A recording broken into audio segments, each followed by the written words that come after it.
What if the biggest thing holding you back is you? In the mountain is you.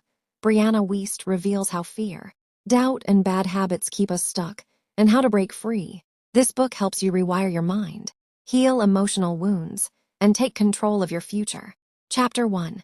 The mountain stands before you. Ethan stood at the edge of a vast, rugged mountain.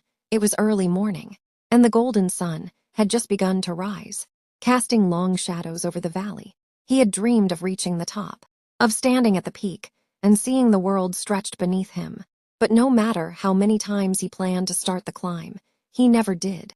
For years, he had been stuck at the bottom, making excuses, delaying, convincing himself that he wasn't ready.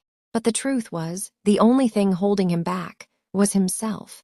The mountain wasn't just a pile of rock and earth. It was his fears, his doubts, his old habits. The mountain was him. Ethan had always been good at self-sabotage. He was the kind of person who would start something and never finish. He would get excited about a new project, a new goal, a new opportunity, only to talk himself out of it days later. What if I fail? What if I'm not good enough? What if people judge me? Each time he thought about moving forward, his own mind created invisible barriers, convincing him that it was safer to stay where he was. One day, as he sat at the base of the mountain, an old man approached him. His face was worn with age, but his eyes carried a sharpness that made Ethan sit up. "You've been sitting here a long time," the old man said. "I know," Ethan admitted. "And what are you waiting for?" Ethan hesitated. He wanted to say that he was waiting for the right moment, that he needed more time to prepare. But deep down, he knew the truth. "I'm afraid," he finally said. The old man nodded. "Of course you are. But tell me, what scares you more, the climb or the idea of staying at the bottom forever?" Ethan had never thought of it that way before. He had spent so much time fearing failure that he had never considered the cost of never trying at all. The old man smiled, placed a firm hand on Ethan's shoulder, and said, "The only way forward is up." And with that, he walked away, disappearing into the mist of the mountain trail. For the first time in his life, Ethan took a deep breath, stood up, and placed his foot on the first rock. It was time to climb. Chapter 2. The weight of self-sabotage. The first few steps were easy. The excitement of starting something new gave him energy.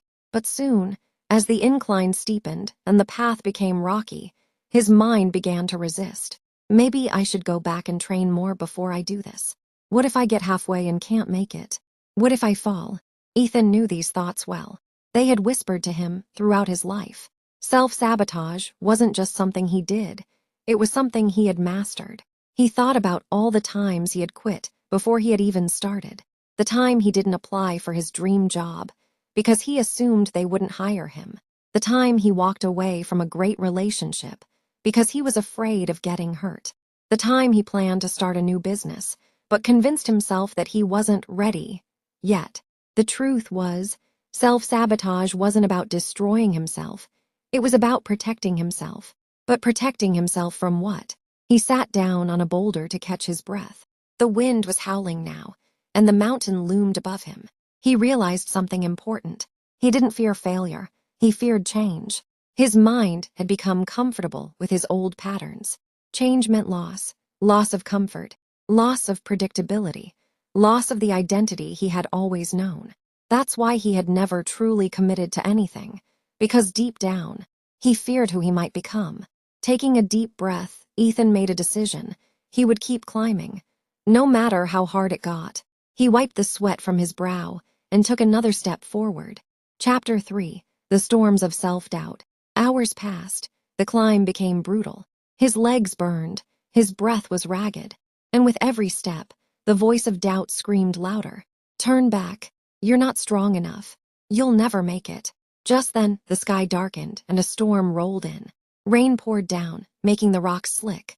Thunder rumbled, shaking the ground beneath him. Ethan panicked. He had two choices: turn back or push through the storm. Every part of him wanted to retreat. But then he heard a whisper, his own voice, but stronger this time. "The storm is not here to stop you. The storm is here to make you stronger." He took a deep breath, steadied his footing, and kept going, step by step. Inch by inch, he moved forward. The storm screamed around him, but he refused to stop. And then, just as suddenly as it had come, it passed.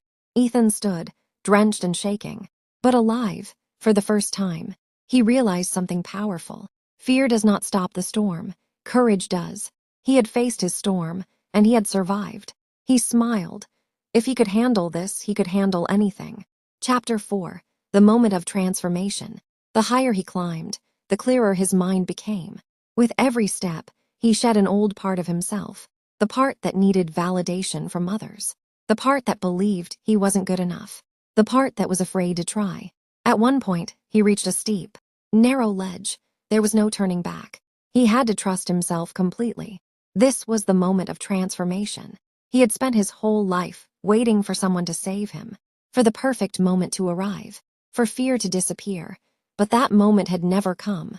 And now, standing on the edge, he realized, I don't need to wait for permission to become who I'm meant to be. I just need to choose it. With that, he took the biggest step of his life. And when his feet found solid ground on the other side, he knew he would never be the same again. Chapter 5. Reaching the peak. Finally, after what felt like an eternity, he reached the summit. The view was breathtaking. Below him stretched the entire world, the valleys he had once feared, the storms he had survived, the trails he had conquered. He turned and looked down at the path behind him. It was filled with doubts, struggles, and fears, but none of that mattered anymore, because he had climbed his mountain, and in doing so, he had become the person he was always meant to be. Final message: the mountain is you. The greatest battle you will ever fight is the battle within yourself. Your fears, your doubts, your self-sabotaging habits, they are not enemies. They are lessons. They are part of the journey. And the only way to conquer them is to climb. You are not broken. You are not weak. You are not lost. You are the mountain. And you are also the climber. The only way forward is up. If this story resonated with you, hit that like button. Comment below. What is the mountain you're facing in life?